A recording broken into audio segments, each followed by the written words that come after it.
કેમ ક્રિકેટના કપડાં પહેરીને સુવે છે? એટલે કાલ સવારે મારે એક ઇમ્પોર્ટન્ટ મેચ છે તો મેં કીધું કપડાં પહેરીને સુઈ જાઉં પછી સવારે મોડું ના થાય યાર એટલે. કુછ ભી. જો મેં એલાર્મ મૂક્યો છે 6 વાગ્યાનો બસ પણ તું બી મને ઉઠાડી દેજો મારી બહુ ઇમ્પોર્ટન્ટ મેચ છે પછી મિસ થઈ જાય. Okay good night.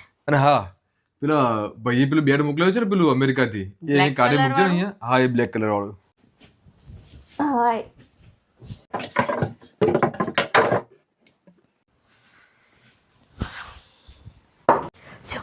દર્શન મેચ રમવાની છે 6 વાગી ગયા. એક કામ કર ફટાફટ મારા માટે મિલ્ક શેક બનાવી દે આ તો મારે સેન્ચુરી મારવાની છે. હા મજા આવી ગઈ. અને સાંભળ હું હમણાં સેન્ચુરી મારીને આવું છું મારા માટે મસ્ત પૂરમપૂરી દાળ ઢોકળી બધું બનાવી રાખજે પાછી. સેન્ચુરી? હા આજ તો બધાને ધોઈ નાખું આવા દે બધાને.